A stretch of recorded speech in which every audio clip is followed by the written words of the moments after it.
আসসালামু আলাইকুম। আমাদের আজকের আলোচনার বিষয় হচ্ছে সাক্ষ্য আইন। টপিক স্বীকৃতি ও স্বীকারোক্তি। প্রিয় স্টুডেন্ট, আমাদের সাক্ষ্য আইন 1872-এর স্বীকৃতি এবং স্বীকারোক্তি সম্পর্কে 17 থেকে 31 ধারায় বিধান বর্ণিত হয়েছে। তো স্বীকৃতি সম্পর্কে 17 থেকে 23 এবং 31 ধারায় বিধান বর্ণিত হয়েছে, আর স্বীকারোক্তি সম্পর্কে ধারা 24 থেকে 30 পর্যন্ত বিধান বর্ণিত হয়েছে। আমরা প্রথমেই জেনে নেব স্বীকৃতি বা অ্যাডমিশন কাকে বলে। প্রিয় স্টুডেন্ট, সাক্ষ্য আইন 1872-এর 17 ধারায় স্বীকৃতি বা অ্যাডমিশনের সংজ্ঞা দেওয়া হয়েছে। তাহলে সাক্ষ্য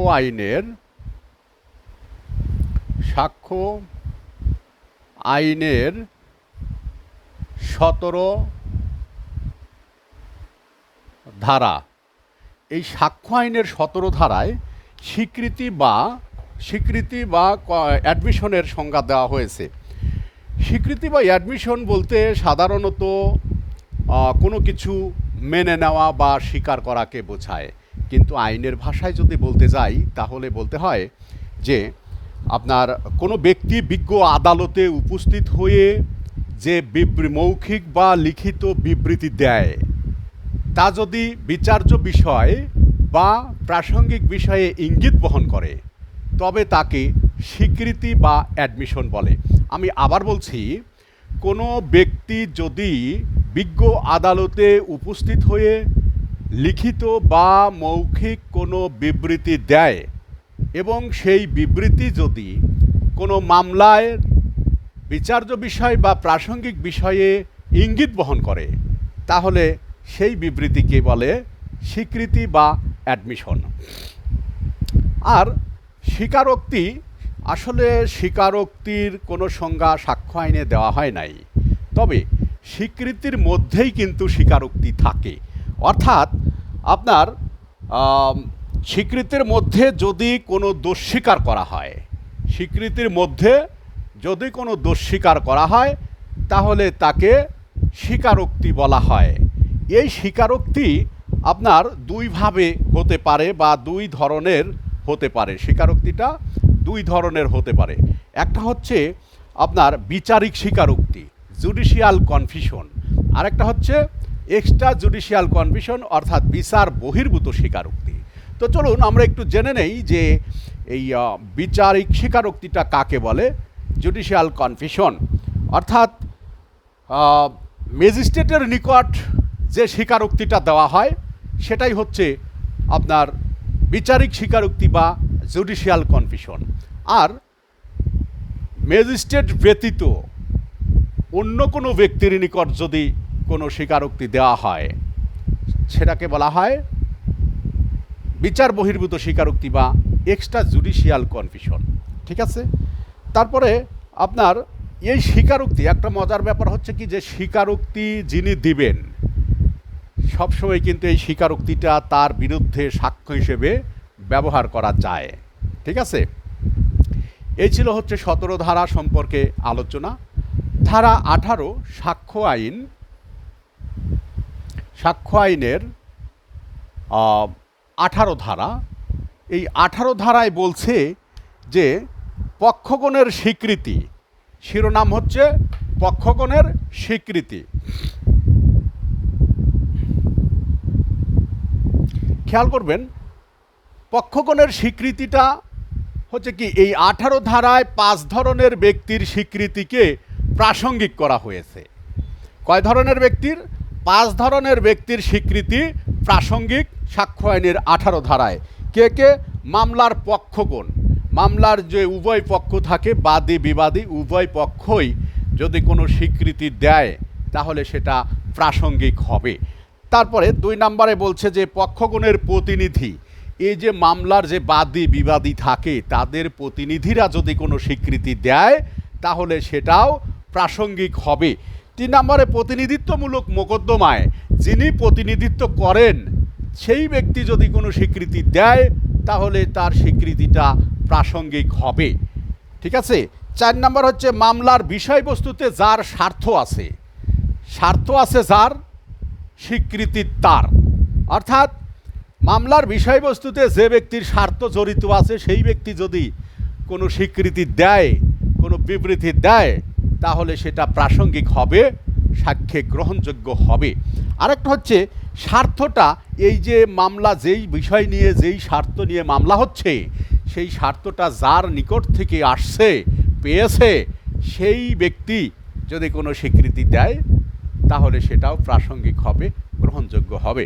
প্রিয় স্টুডেন্ট, তাহলে 18 ধারায় আমরা দেখতে পেলাম যে 5 ধরনের ব্যক্তির স্বীকৃতি প্রাসঙ্গিক হবে, গ্রহণযোগ্য হবে। সাক্ষ্য আইনে তৃতীয় ব্যক্তির বা ব্যক্ত ব্যক্তির বিবৃতি বা স্বীকৃতি প্রাসঙ্গিক করা হয়েছে 19 এবং 20 ধারায়। তাহলে তৃতীয় ব্যক্তি মামলার পক্ষ নয়, কিন্তু অন্য ব্যক্তির স্বীকৃতি প্রাসঙ্গিক হবে, সেটা 19 ধারায় এবং 20 ধারায়। অর্থাৎ 19 ধারায় বলছে যে মামলার সাথে সম্পর্কযুক্ত যেই ব্যক্তির স্বীকৃতি গ্রহণযোগ্য প্রয়োজন, সেই ব্যক্তির স্বীকৃতি প্রাসঙ্গিক হবে, তৃতীয় ব্যক্তির স্বীকৃতি সেটা প্রাসঙ্গিক হবে। আর তাহলে এটা কত ধারায় বলল? 19 ধারায় বলছে। সাক্ষ্য আইন 19 ধারা। এই 19 ধারায় কি বলল? 19 ধারায় বলছে ব্যক্ত ব্যক্তির স্বীকৃতি কেমন, অর্থাৎ তৃতীয় ব্যক্তির স্বীকৃতি বলতে পারেন, তৃতীয় ব্যক্তির স্বীকৃতি। তাহলে এই তৃতীয় ব্যক্তির স্বীকৃতি 19 ধারায় বলছে মামলার সাথে সম্পর্কযুক্ত তৃতীয় ব্যক্তির স্বীকৃতি প্রাসঙ্গিক হবে। আর এই 20 ধারায় বলল, সাক্ষ্য আইনের 20 ধারায় বলছে কি? ব্যক্ত ব্যক্তির স্বীকৃতি, ব্যক্ত ব্যক্তির স্বীকৃতি।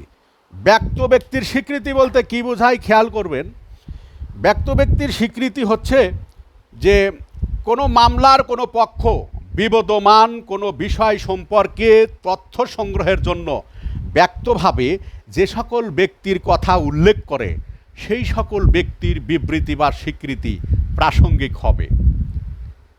আমি একটা উদাহরণ দেই, খেয়াল করবেন যে প্রশ্ন ওঠে ক কর্তৃক ক্ষয়ের নিকট বিক্রিত গরুটি সুস্থ কিনা। অর্থাৎ কয়ের কাছ থেকে ক্ষয় একটা গরু কিনেছিল, সেই গরুটা সুস্থ কিনা, এটা একটা প্রশ্ন উঠেছে। এখন ক এই ব্যাপারে গকে দেখিয়ে দিয়ে বলেছিল যে গস এই সম্পর্কে সকল তথ্য জানে। তাহলে গকে ব্যক্ত করে বলল এটা, এই তথ্যটা আমার গরুটা সুস্থ কি সুস্থ না। গ হচ্ছে এই খামারের রাখাল, ও সবসময় গরুটাকে দেখাশোনা করে, ওই বলতে পারবে গরুটা সুস্থ কি না। তাহলে ক গরুর মালিক হয়ে কাকে দেখায় দিচ্ছে? ব্যক্ত করে দিচ্ছে গকে। গ হচ্ছে ওই গরুর রাখাল। গ যদি বলে গরুটা সুস্থ তাহলে সুস্থ, যদি বলে অসুস্থ অসুস্থ। তাহলে এখানে দেখেন পক্ষ ছাড়াও তৃতীয় ব্যক্তি কিন্তু স্বীকৃতি দিচ্ছে। রাখাল কিন্তু কোনো মামলার পক্ষ না, কিন্তু উনি তৃতীয় ব্যক্তি। কিন্তু প্রথম পক্ষ অর্থাৎ মালিক পক্ষ কি করতেছে? ব্যক্ত করে বলতেছে যে ওর কাছে যান, ও যে যেটা বলবে সেটাই রাইট হবে। তাহলে এখানে রাখাল যে স্বীকৃতিটা দিবে, হ্যাঁ অসুস্থ, এটাই গ্রহণযোগ্য হবে। তার গরুটা অসুস্থ বা তার গরুটা সুস্থ, এখানে যে উক্তি দিবে, যে স্বীকৃতি দিবে, সেটা প্রাসঙ্গিক হবে, গ্রহণযোগ্য হবে। কাজেই এখানে বলছে যে ব্যক্ত ব্যক্তির স্বীকৃতি, ধারা 20। ধারা 21 বলছে সাক্ষ্য আইনের 21 ধারায় বলছে যে যে ব্যক্তি স্বীকার করে তার বিরুদ্ধে স্বীকৃতির প্রমাণ। যেই ব্যক্তি স্বীকার করবে, স্বীকৃতি তার বিরুদ্ধে যাবে, কখনোই কোনো অবস্থাতেই স্বীকৃতি তার পক্ষে আসবে না। তবে এই নীতির তিনটি ব্যতিক্রম রয়েছে। কয়টা ব্যতিক্রম? তিনটা ব্যতিক্রম রয়েছে। এক নাম্বার হচ্ছে মৃত্যুকালীন ঘোষণা, দুই নাম্বার হচ্ছে পাগল অপ্রকৃতিস্থ ব্যক্তির স্বীকৃতি, আর তিন নাম্বার স্বীকৃতি যদি অন্য কোনোভাবে প্রাসঙ্গিক হয় সেই ক্ষেত্রে। এই তিনটা ব্যতিক্রম। তাহলে আমরা 21 ধারায় দেখতে পাচ্ছি কি, যে স্বীকৃতি কার বিরুদ্ধে যাবে? যে স্বীকার করবে স্বীকৃতি তার বিরুদ্ধে যাবে। ঠিক আছে, এই হচ্ছে 21 ধারার কথা। আমাদের সাক্ষ্য আইনের 22 ধারায় বলছে, সাক্ষ্য আইনের ধারা 22 বলছে যে দলিল বিষয়ে মৌখিক সাক্ষ্য যখন প্রাসঙ্গিক হয়। দলিল বিষয়ে মৌখিক সাক্ষ্য কখন প্রাসঙ্গিক হবে সেই বিধানটা বর্ণিত হয়েছে সাক্ষ্য আইনের 22 ধারায়। তো আমরা জানি যে দলিল বিষয়ে মৌখিক সাক্ষ্য গ্রহণযোগ্য নয়, এটা সাধারণ নিয়ম। কিন্তু এমন কিছু ক্ষেত্র আছে যেখানে দলিল বিষয়ে গৌণ সাক্ষ্য বা মাধ্যমিক সাক্ষ্য গ্রহণযোগ্য হয়। সেটা কখন? যেই পক্ষ প্রমাণ করতে চায়, যেই পক্ষ প্রমাণ করতে চায় সেই পক্ষ যদি দেখাতে পারে যে তার এই দলিল বিষয়ে মৌখিক সাক্ষ্যটা দেওয়ার অধিকার আছে, এটা যদি দেখাতে পারে তাহলে তখন সেই ব্যক্তির মৌখিক সাক্ষ্য দলিল বিষয়ে গ্রহণযোগ্য হবে। অর্থাৎ কোনো দলিল যদি হারিয়ে যায় বা পুড়ে যায়, নষ্ট হয়ে যায়, খুঁজে পাওয়া না যায়, তখন ওই দলিলটাতে প্রত্যয়নকারী সাক্ষী যারা ছিলেন তারা, কিংবা ওই দলিলটি যিনি সম্পাদন করেছেন তিনি যদি মৌখিকভাবে স্বীকৃতি দেয় যে হ্যাঁ এই দলিলটা আমার উপস্থিতিতে আমার প্রত্যয়নকারী সাক্ষী হিসেবে আমি উপস্থিত ছিলাম, সম্পাদন হয়েছে, তাহলে ওই জনৈক ব্যক্তির মৌখিক সাক্ষ্যটা গৌণ সাক্ষ্য বা মাধ্যমিক সাক্ষ্য হিসেবে গ্রহণযোগ্য হবে, যা দলিল প্রমাণের জন্য প্রাসঙ্গিক। অথবা যেই ব্যক্তি দলিল সম্পাদন করেছেন তিনি যদি মৌখিকভাবে সাক্ষ্য দেয়, স্বীকৃতি দেয় যে হ্যাঁ এই দলিলটা আমি করেছি, তখন সেই দলিলের সত্যতা সম্পর্কে ওই সম্পাদনকারীর মৌখিক সাক্ষ্য প্রাসঙ্গিক হবে, দলিলের বিষয়বস্তু প্রমাণের জন্য গ্রহণযোগ্য হবে। প্রিয় স্টুডেন্ট, এই ছিল হচ্ছে 22 ধারার আলোচনা। এবার আমরা নিব যে 23 ধারা। সাক্ষ্য আইনের 23 ধারায় বলছে যে দেওয়ানি মোকদ্দমায় স্বীকৃতি দুইটি ক্ষেত্রে প্রাসঙ্গিক নয়। 23 ধারায় বলছে কি বলল, যে দেওয়ানি মোকদ্দমায় স্বীকৃতি দুইটা ক্ষেত্রে প্রাসঙ্গিক হবে না। কোন কোন ক্ষেত্রে? এক নম্বর ক্ষেত্র হচ্ছে আপনার স্বীকৃতি সম্পর্কে কোনো সাক্ষ্য দেওয়া হবে না এই শর্তে যদি স্বীকৃতি দেওয়া হয়। আবার বলছি, স্বীকৃতির সম্পর্কে কোনো সাক্ষ্য দেওয়া হবে না এমন শর্তে যদি স্বীকৃতি দেওয়া হয় তাহলে সেই ক্ষেত্রে স্বীকৃতি দেওয়ানি মামলায় অপ্রাসঙ্গিক, গ্রহণযোগ্য হবে না। আর একটা হচ্ছে কি, 2 নম্বরটা হচ্ছে স্বীকৃতি সম্পর্কে সাক্ষ্য দেওয়া হবে না এমন এই মর্মে যদি কোনো চুক্তি থাকে, এমন একটা চুক্তি থাকলো দুই পক্ষের মধ্যে যেখানে বলা হয়েছে যে স্বীকৃতি সম্পর্কে কোনো সাক্ষ্য দেওয়া হবে না, এরকম শর্তে যদি বা এমন চুক্তিতে যদি এই স্বীকৃতি দেওয়া হয় তাহলে সেই ক্ষেত্রে প্রাসঙ্গিক হবে না। অর্থাৎ আমাদের 23 ধারা অনুযায়ী স্বীকৃতি দেওয়ানি মামলায় দুইটি ক্ষেত্রে প্রাসঙ্গিক হবে না। একটা হচ্ছে যদি শর্ত থাকে, আর একটা যদি চুক্তি থাকে। অর্থাৎ স্বীকৃতি সম্পর্কে সাক্ষ্য দেওয়া হবে না এমন শর্ত থাকলে, আর স্বীকৃতি সম্পর্কে সাক্ষ্য দেওয়া হবে না এমন চুক্তি থাকলে, শর্ত এবং চুক্তি এই দুইটা যদি থাকে তাহলে সেই ক্ষেত্রে কি হবে না, আপনার প্রাসঙ্গিক হবে না। ঠিক আছে, 23 ধারা। আর 31 ধারায় স্বীকৃতি সম্পর্কে বলছে যে স্বীকৃতি চূড়ান্ত প্রমাণ নয়, কিন্তু প্রমাণে বাধা হতে পারে। একজন মুখে বলল যে হ্যাঁ আমি এটা করেছি, তার উপর ভিত্তি করে এইটা চূড়ান্তভাবে প্রমাণ করে না। ঠিক আছে, অন্য অন্য সাক্ষ্য দ্বারা প্রমাণিত হতে হবে, এটা চূড়ান্ত প্রমাণ নয়। তবে প্রমাণে বাধা হতে পারে, এটাই হচ্ছে 31 ধারার কথা। প্রিয় স্টুডেন্ট, তাহলে আমরা স্বীকৃতি সম্পর্কে জানতে পারলাম ধারা 17 থেকে 23 এবং ধারা 31। এই কয়টা ধারার মধ্যে সাক্ষ্য আইনের স্বীকৃতি বা অ্যাডমিশন সম্পর্কে বিধান বর্ণিত হয়েছে। তো চলুন এবার আমরা জেনে নেই স্বীকারোক্তি বা কনফিশন। স্বীকারোক্তি বা কনফিশন সম্পর্কে বিধান বর্ণিত হয়েছে ধারা 24 থেকে 30-এর মধ্যে।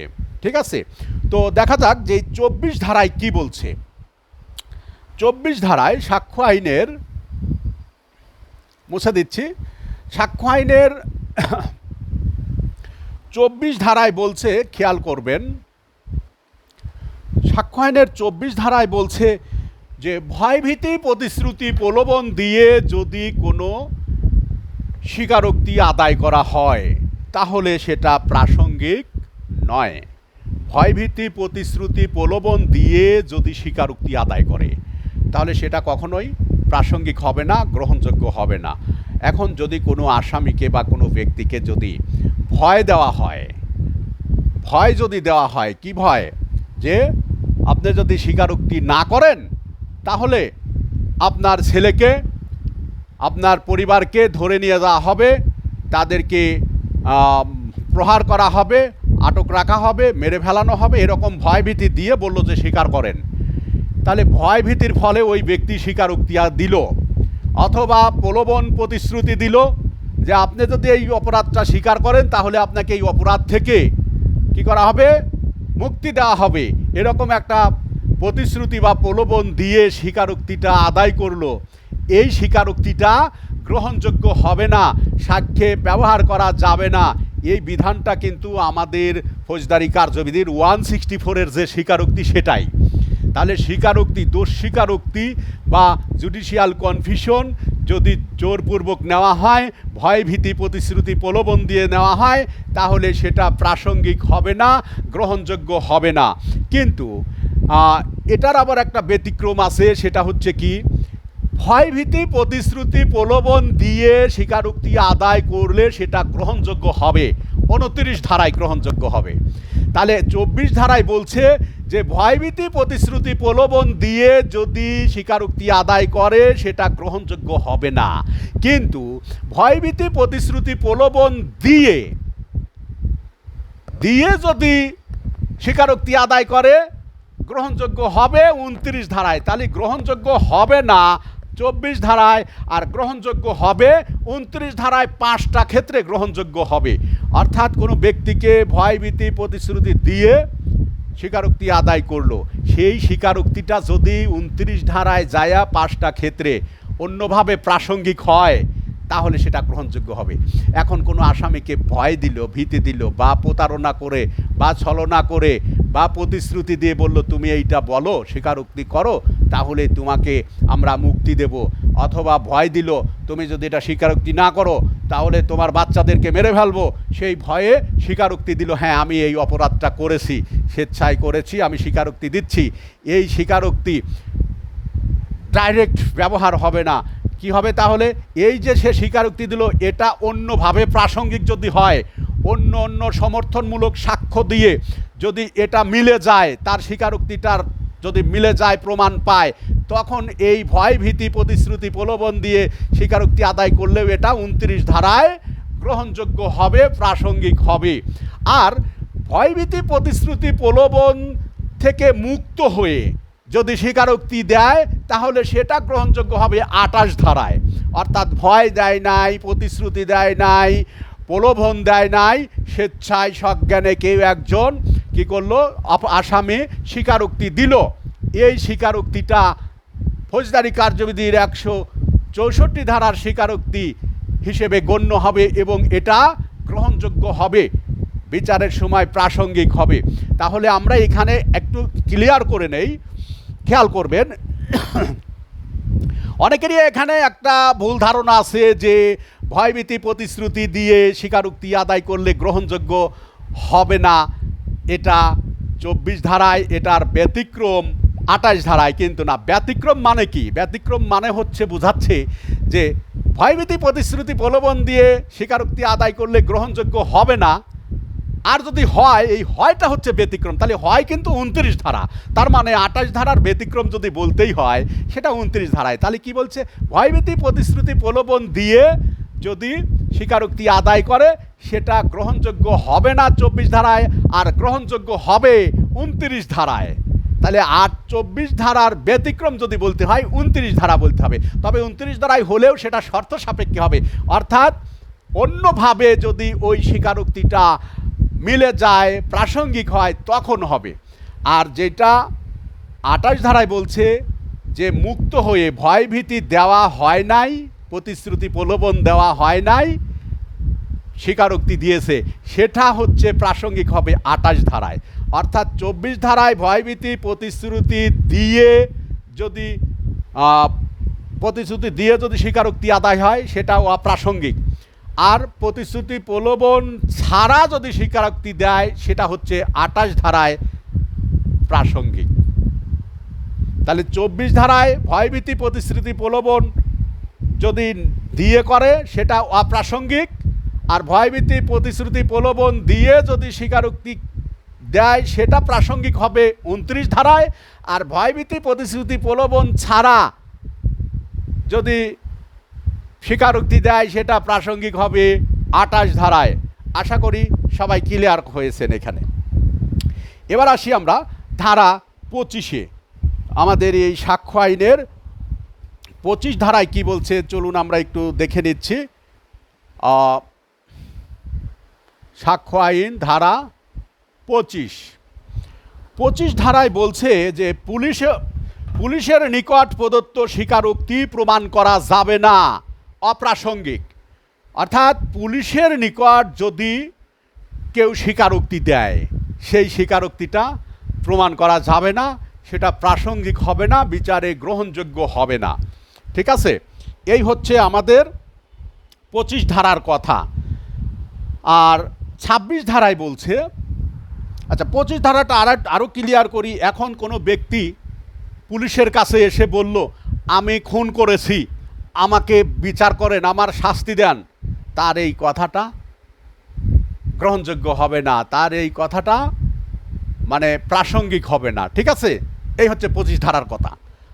সাক্ষ্য আইনের 26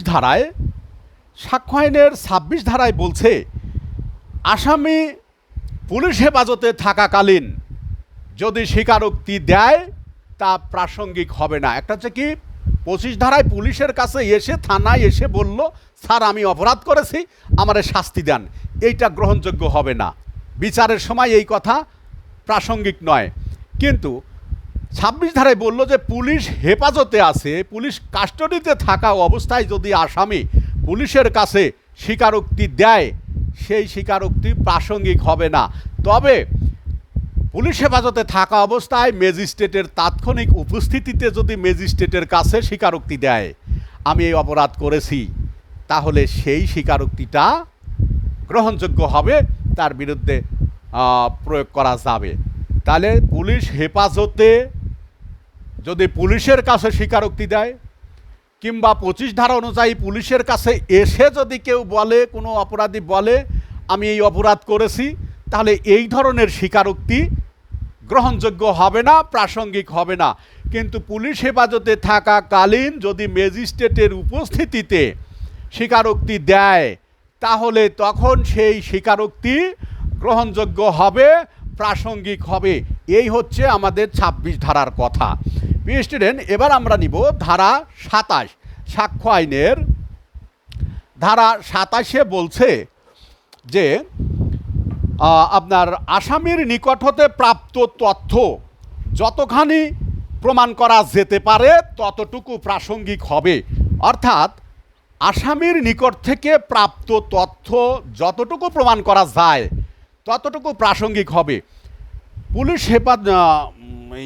পুলিশ হেফাজতে থাকাকালীন যদি কোনো আসামি বলে যে আমি এই অপরাধটা করেছি, আর এই অপরাধে ব্যবহৃত এই অস্ত্রটাও অমুক জায়গা রেখেছি, তাহলে তার যে তথ্য দিল সেই তথ্য অনুযায়ী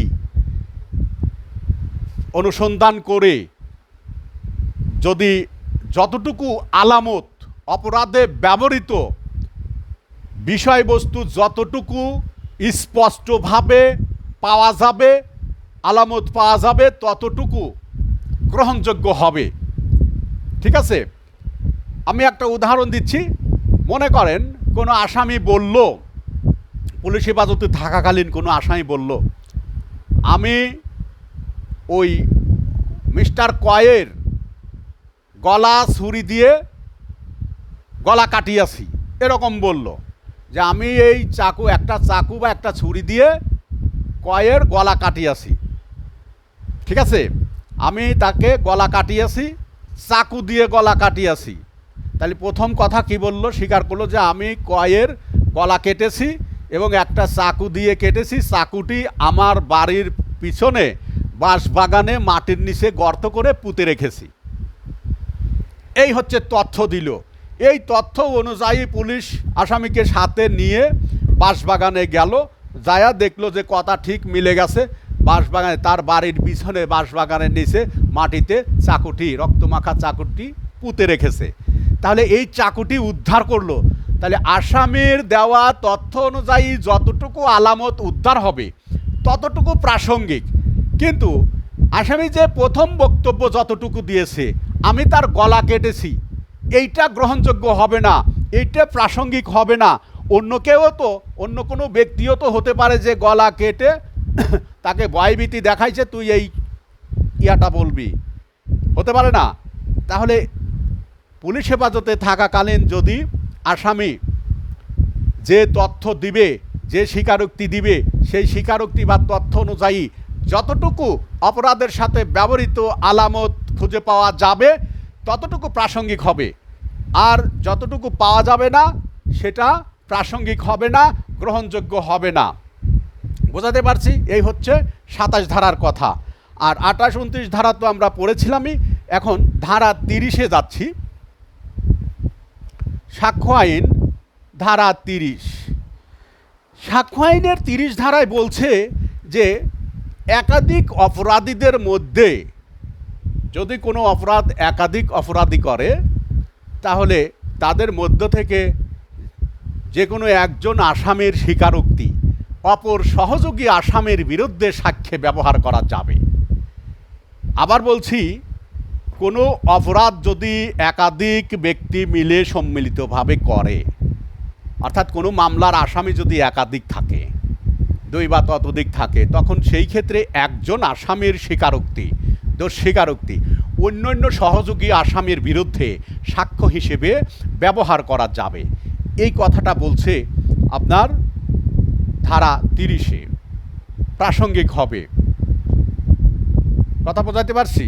তাহলে এই ছিল হচ্ছে আমাদের স্বীকারোক্তি সম্পর্কিত বিধান সাক্ষ্য আইনের 24 থেকে 30 ধারার আলোচনা। প্রিয় স্টুডেন্ট, আমরা আজকে যে আলোচনাটা করলাম ধারা 17 থেকে ধারা 31, স্বীকৃতি ও স্বীকারোক্তি সম্পর্কিত বিষয়। তো পরবর্তীতে আমাদের এই আইন সংক্রান্ত কোনো তথ্য জানতে চাইলে ল এক্সপ্রেস ইউটিউবে আপনারা পাবেন এবং ল এক্সপ্রেস পেজে পাবেন। ভালো থাকবেন। আল্লাহ হাফেজ। আসসালামু আলাইকুম।